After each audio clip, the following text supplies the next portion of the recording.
मुख्यमंत्री मनोहर लाल संवाद कर रहे हैं ऑडियो कॉन्फ्रेंसिंग के जरिए, सीधे आपको ले चलते हैं। और साथ ही आपको ये भी हम बताना चाहते हैं कि हर शनिवार को मुख्यमंत्री मनोहर लाल का संवाद होता है। आज भी भ्रष्टाचार पर वो बात करने वाले हैं। भ्रष्टाचार के विरोध में बहुत सी योजनाएं चलाई गई और बहुत प्रयास भी किए गए हैं। आज जबकि भ्रष्टाचार विरोधी दिवस है, इस मौके पर क्या कुछ कह रहे हैं सुनवाते हैं। घर बैठे और उनका लाभ दिलाया है, या पोर्टल के ऊपर सीधे अप्लाई करके, और जिनको ऑनलाइन सेवाएं मिली हैं ऐसे बंधुओं से आज मेरी बात हो रही है। मित्रों, ऐसी सेवाएं जो आपको लाभार्थी के नाते मिलती हैं, उसके अंदर मैं ये भी मान सकता हूं कि बहुत सी कठिनाइयां भी आती होंगी। उसमें कभी कभी समय का अधिक लगना, कभी कभी आप कहीं किसी खिड़की पर जाते हैं तो आपके बार बार चक्कर कटवाना, अथवा एक जो कैंसर की बीमारी होती है भ्रष्टाचार रूपी कई बार ऐसे खेल भी हमको सुनने को मिलते हैं जिससे स्वाभाविक है मन को तकलीफ होती है। संयोग से आज 9 दिसंबर अंतर्राष्ट्रीय, और जिसको अंतर्राष्ट्रीय भ्रष्टाचार विरोधी दिवस ये कहा गया है, आज सारी दुनिया में लोग इस पर चर्चा कर रहे हैं।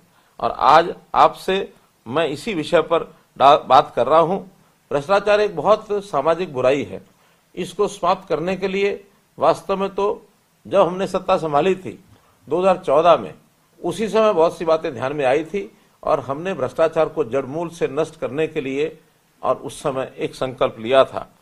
फिर भी इतना सब करने के बाद अभी भी कुछ शिकायतें हमको मिलती हैं। भ्रष्टाचार मिटाने के लिए बहुत से ऐसे छापे भी लगाए जाते हैं, बहुत सी शिकायतें भी होती हैं, बहुत सी इंक्वायरीज भी होती हैं, कुछ लोगों को सजा भी हुई है। लोग जो हैं भ्रष्टाचार के नए नए तरीके भी ढूंढ लेते हैं। जैसे कहा जाता है तू डाल मैं पात, यानी हम सख्ती भी करते हैं फिर भी कहीं ना कहीं ये रास्ते ढूंढ लेते हैं। तो आज तो मैं केवल इस विषय पर आपसे बात करते हुए कि आपका अनुभव आज से 10 साल पहले जो व्यवस्थाएं होती थी और आज उसके 10 साल के बाद, हमारे 9 साल के 9.5 साल के शासन करने के बाद, क्या कोई परिवर्तन आपको लगता है अथवा नहीं है? अगर परिवर्तन लगता है तब भी आप हमारी जानकारी में लाएं, और अथवा कोई कठिनाई आती है उसके बारे में भी आप हमको बताएं।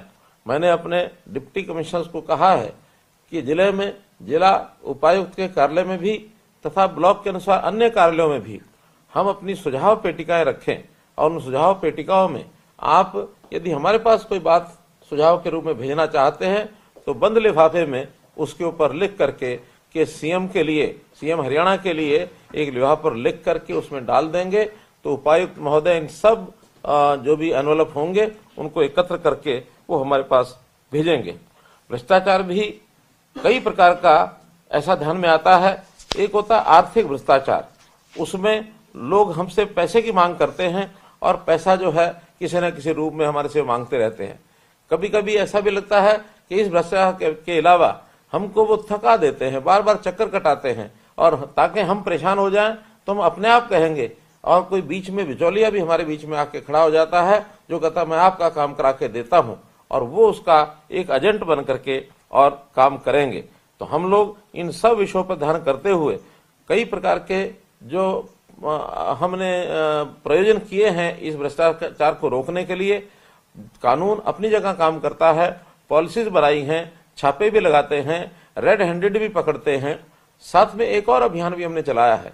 जैसा जानते हैं हम कि हरियाणा में लगभग 4 लाख ऐसे, 3 लाख से ऊपर, 4 लाख से कम ऐसे हमारे अधिकारी कर्मचारी सब यानी विभागों के अथवा बोर्ड कॉर्पोरेशन के ये काम करते हैं। एक योजना बना करके, जैसा प्रधानमंत्री जी का आह्वान है कि मिशन कर्मयोगी, ये एक अभियान उन्होंने चलाया, हमने भी हरियाणा मिशन कर्मयोगी ऐसा एक अभियान चला करके अपने यहाँ जितने भी अधिकारी कर्मचारी हैं उनकी ट्रेनिंग, इसका एक कार्यक्रम शुरू किया है। और वो कर्मचारी लगातार अब इस काम को पिछले 20 नवंबर से हमारा जो हिपा डिपार्टमेंट है उस डिपार्टमेंट के माध्यम से ये ट्रेनिंग की जा रही है, और इस ट्रेनिंग का 31 मार्च तक एक राउंड ये पूरा हो जाएगा। मुझे लगता है कि हमारे सभी जो कर्मचारी अधिकारी हैं जो पहले से अच्छा काम कर रहे हैं उनको बूस्ट मिलेगा, और जहां कहीं कोई किसी के मन में कोई कमी है उनको भी समझाया बुझाया जा सकेगा। दंडित करते साथ साथ हम उनको वार्निंग भी देते हैं कि अगर कोई भ्रष्टाचार करता पकड़ा जाएगा तो उसका सामाजिक एक प्रकार से जो जानकारियां हो जाएंगी। तो जिस प्रकार से कहते हैं कि लोक लाज आदमी को बहुत प्यारी होती है, तो चाहे उसकी लोक लाज खराब हो और चाहे उसको एक्सपोज करना पड़े, तो हम उसमें एक्सपोज करने में पीछे नहीं रहेंगे ताकि व्यक्ति घबरा कर और अपने आप ऐसा काम न करें। तो ऐसे ठीक करने का काम हम लोग कर रहे हैं। ये भी ठीक है कि इस प्रकार के कार्यक्रमों से व्यक्तियों को और तो ठीक किया जा सकता है, लेकिन कभी कभी सिस्टम बिगड़ जाता है और सिस्टम को भी ठीक करना होता है। तो शायद इस भय से अथवा दंड से कानून से सिस्टम को तो ठीक नहीं किया जा सकता। सिस्टम तो व्यक्ति की भावना पर निर्भर करता है, उसकी मानसिकता पर निर्भर करता है। हम कम से कम ये कह सकते हैं कि देश में जैसे अपने नेता हैं श्री नरेंद्र मोदी जी, वैसे उनकी यानी नेता के साथ नीयत भी हमारी ऐसी है कि हम भ्रष्टाचार को दूर करें और नीतियां भी हमारी ऐसी हैं। हमें याद है मोदी जी ने ये कहा था कि न खाऊंगा न खाने दूंगा, अर्थात भ्रष्टाचार को इस देश और प्रदेश से हम जड़ से मिटाएंगे, ऐसा उन्होंने संकल्प लिया है। कई प्रकार के कार्यक्रम जिनके आप लाभार्थी हैं, आपको भी उसका अनुभव आया होगा। जैसे मसलन जमीन की रजिस्ट्रेशन कराते हैं, रजिस्ट्री कराते हैं, तो जब रजिस्ट्री होती है हम काउंटर पर जाकर के खड़े होते हैं तो कुछ ना कुछ अनुभव आते हैं। उसी को ध्यान में रखते हुए हमने ई पंजीकरण प्रणाली ये करके और ई रजिस्ट्रेशन का काम शुरू किया था, ताकि आप अपने डॉक्यूमेंट्स वो अपलोड कर दें और अपलोड करने के बाद और एक बार उसकी निरीक्षण हो जाए, उसकी चेकिंग होने के बाद अपने आप आपको रजिस्ट्री मिले, ताकि आपको काउंटर पर भी न जाना पड़े, केवल आपको रजिस्ट्री मिले। इसमें बहुत अच्छे अनुभव हमारे आए हैं। फिर भी किसी को कठिनाई आई हो तो जरूर हमको बताएंगे। हमने इसी प्रकार से सारा डाटा किसी भी व्यक्ति का, परिवार पहचान पत्र के नाते से डाटा डाला हुआ है, ताकि कहीं भी कोई सेवा देनी होती है तो फैमिली आईडी के माध्यम से उस डाटा को लिया जाता है। रजिस्ट्री कराने के लिए जमीन का डाटा ये भी हमने ई प्रणाली से डिजिटलाइजेशन उसका किया है, और ताकि हर प्रकार की जानकारी उस रजिस्ट्री के अंदर उसको मिल जाए। तो परिवार पहचान पत्र के माध्यम से ये सब सेवाएं हमको मिल रही हैं। प्रॉपर्टी के साथ आईडी यानी नो ड्यू सर्टिफिकेट, जो किसी भी विभाग को जमीन के ऊपर कोई ड्यूज है कि नहीं है, इसका भी ऑनलाइन उपलब्ध करा दिया गया है। तो आपको कहीं भी सर्टिफिकेट लेने के लिए नहीं जाना पड़ेगा। तो इस काम से आपकी जो काम है वो आसान हो गए हैं। प्रॉपर्टी आईडी ये एक बहुत बड़ा कार्यक्रम हमने चलाया था। शुरू में बहुत सी ऐसी समस्याएं आई थी और लोगों ने कुछ ना कुछ डिमांड करनी भी शुरू की थी। अब धीरे धीरे उन सब चीजों पर लोगों को भी जानकारी हो गई है कि प्रॉपर्टी आईडी में कौन कौन सी फॉर्मेलिटी, कौन कौन सा पेपर हमको देना है, वो सब दे रहे हैं। और अब जो शिकायतें हैं, मुश्किल से 5 से 10% शिकायतें बाकी बची होंगी और ऐसी सबकी शिकायतें ठीक कर दी गई हैं। फिर भी हम लोग थोड़ा अपने डॉक्यूमेंट पूरा करें, थोड़ा सब्र करें, जल्दी न बचाएं, अन्यथा ये जो भ्रष्टाचार रूपी जो भी व्यक्ति इस प्रकार की बात करता है, हम उनके चंगुल में फंस सकते हैं, उसमें हम ना फंसें। प्रधानमंत्री जी ने आवास योजना ये चलाई थी, तो आवास योजना के नाते चाहे शहरी क्षेत्र हो चाहे ग्रामीण क्षेत्र हो, लगभग 1 लाख मकान ये हमारा जो टारगेट था उसको हम पूरा कर रहे हैं। बहुत से लोगों को ये मकान मिल चुके हैं, बाकी लोग अभी निर्माणाधीन जो मकान हैं उनको बहुत जल्दी मिल जाएंगे।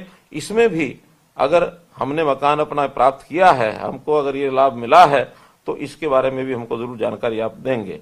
मकान की मरम्मत के लिए डॉक्टर BR अम्बेडकर आवास नवीनीकरण योजना, इस योजना में जो पहले कभी 25,000 रुपया मिलता था, हमने उसको बढ़ा करके 80,000 रुपया किया था और उसकी भी रजिस्ट्रेशन करके और हम उनको 80,000 रुपये देने का काम कर रहे हैं। पहले ये योजना केवल SC और समाज के लिए मिलती थी, अब हमने सभी जो BPL हैं उनके लिए इस योजना का लाभ उनको मिले, ऐसी व्यवस्था कर दी गई है। ड्राइविंग लाइसेंस ये भी ऑनलाइन किस प्रकार से आपको मिले, आप अपनी ट्रेनिंग लेकर के और ड्राइविंग लाइसेंस में अपनी जानकारियां भर दें, अथवा पुराने ड्राइविंग लाइसेंस को आपने रिन्यू कराना है, उसके लिए भी जो आप जानकारियां देने के बाद आपको घर बैठे लाइसेंस का रिन्यूअल करना हो जाएगा, तो लाइसेंस बन जाएगा। इसमें भी आपको कोई कठिनाई नहीं आएगी। अगर किसी को कठिनाई कोई आती है तो हमारे ध्यान में कराएंगे, हम इसको और प्रोएक्टिव करके घर तक ये सारी सेवाएं आपको मिले। इसी प्रकार ऑनलाइन विवाह पंजीकरण, शादी के पंजीकरण, विवाह पंजीकरण कराना भी बहुत कठिन हो गया था। अब हमने उसके अंदर सुधार किए हैं। पहले पति पत्नी को भी वहां जाना पड़ता था, अथवा दोनों में से किसी एक के पेरेंट्स को भी जाकर के बताना पड़ता था, और कोई ना कोई प्रमाण प्रूफ विवाह का वहां देना पड़ता था। अब प्रूफ तो आपको अपलोड करना ही है, लेकिन ऑनलाइन पंजीकरण करने की व्यवस्था भी हमने कर दी है, ताकि किसी को वहां जाकर के और हाजिरी ना लगानी पड़े। तो ऐसे ये सर्टिफिकेट, क्योंकि विवाह पंजीकरण के जो सर्टिफिकेट हैं बहुत जगह पर काम आते हैं। अगर ज्वाइंट बैंक अकाउंट खुलवाना हो तब भी हमको चाहिए, अगर शादी आदि के पर्पज के लिए अगर हमको इकट्ठे जाना है पति पत्नी को, तो उसमें भी हमें जो विवाह पंजीकरण का सर्टिफिकेट होना आवश्यक है।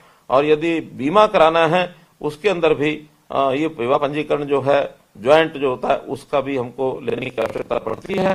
तो ये भी ऑनलाइन करने की व्यवस्था हमने की है। बहुत लोगों को कमर्शियल एक प्रकार के जो कनेक्शन लेने पड़ते हैं बिजली के, कमर्शियल कनेक्शन अपने में बहुत कठिनाई थी, लेकिन उसको भी उन्होंने जो भी डॉक्यूमेंट्स लेकर के और कमर्शियल बिजली कनेक्शन को आसानी से ले सकते हैं। इसमें भी हजारों लोगों को और लाभ पहुंचा है, कोई कठिनाई नहीं आई है। तो इस प्रकार से जितनी भी हमने सेवाएं ये सब की हैं, इन सेवाओं का लाभ आपको मिले। और बहुत सी सेवाएं सरकार की ऐसी होती हैं समयबद्ध तरीके से मिले, उनका रजिस्ट्रेशन यानी उनकी जो सेवाओं का रजिस्ट्रेशन एक प्रकार राइट टू सर्विस सेवा के अंतर्गत कितने दिनों में वो सेवा मिलेगी, ये रजिस्ट्रेशन होता है, तय होता है। पहले जब सेवा न भी मिले तो लोगों को अपील करने के लिए भी धक्के खाने पड़ते थे, लेकिन हमारे राइट टू सर्विस कमीशन ने उसका भी एक रास्ता निकाला है कि हर आदमी की अगर समय पर सेवा नहीं मिलती तो ऑटोमेटिकल अपील हो जाती है, और उस अपील के बाद पहली अपील पर ही बहुत से लोगों को सेवा मिल जाती है। किन्हीं कारणों से पहली अपील पर नहीं मिलती तो फिर दूसरी अपील हो जाती है, अपने आप ऑटोमेटिक होती है, आपको कराने की आवश्यकता नहीं है। दूसरी अपील पर भी काम नहीं होता तो अपने आप वो जो शिकायत जो राइट टू सर्विस कमीशन है उसके पास पहुंचती है। मुझे बताते हुए खुशी हो रही है कि 3 लाख से ऊपर ऐसी सेवाएं जो फर्स्ट अपील में पहुंची थी, कमीशन पर मात्र उसमें से 2000 के आसपास पहुंची हैं। बाकी सब फर्स्ट अपील पर अथवा सेकंड अपील पर हमारे अधिकारियों ने उस सेवा को दिया है। तो मित्रों, ये जो इस प्रकार की सेवाओं का लाभ आपको आसानी से मिले हम कर रहे हैं। फिर भी मेरा मानना है कि कहीं ना कहीं कठिनाइयां आपको आती होगी। अगर इन कठिनाइयों को हमारे पास आप भेजेंगे तो मैं आपको वायदा करता हूं कि एक सरल जीवन जीने के लिए, जीवन को सुखमय बनाने के लिए आप किसी ऑफिस में धक्के ना खाएं, आपको दर दर न जाना पड़े, आपको दरखास्त लेके दस्तावेज लेकर के और जो दफ्तरों में जाना पड़ता है, चक्कर काटना पड़ता है, वो नहीं काटना पड़ेगा। हम हर किसी को घर बैठे सेवा, प्रोएक्टिव सेवा ये देने के लिए कटिबद्ध हैं। बहुत बड़ा काम हुआ है, इसको और आगे कैसे सुधारा जा सकता है, ठीक किया जा सकता है, यदि आप हमको बताएंगे तो हमारे अधिकारी आज के इस सेशन में सब सुन रहे हैं, हमारे डिप्टी कमिश्नर भी सुन रहे हैं। जो जानकारी आप देंगे उनको उसके अनुसार हम काम करेंगे। आपने मेरी बात को सुना, बहुत बहुत धन्यवाद, बहुत बहुत आभार। हरियाणा के मुख्यमंत्री मनोहर लाल को आप सुन रहे थे। करप्शन के खिलाफ जो मुहिम चलाई थी हरियाणा सरकार ने 2014 से अब तक क्या क्या कामयाबी हासिल हुई है और करप्शन पर कैसे वार किया गया है, ये सब कुछ विस्तार से बताते नजर आए हैं हरियाणा के मुख्यमंत्री मनोहर लाल। और साथ ही लोगों से अपील भी की है, क्योंकि हरियाणा के डीजीपी भी कह चुके हैं कि मुख्यमंत्री मनोहर लाल ने परिवर्तन लाने का भरपूर प्रयास किया है, लेकिन इसमें कामयाबी पूरी तरह से तभी मिल पाएगी जब जन भागीदारी होगी। इसलिए कहीं भी करप्शन होता आप दिखाई दे आपको, या फिर कोई कर भी रहा है और आपको जानकारी है, तो तुरंत आप इसकी जानकारी 1064 पर दे सकते हैं, जिससे कि बिना आपका नाम आगे आए करप्शन करने वाले के खिलाफ सख्त कार्रवाई भी होगी।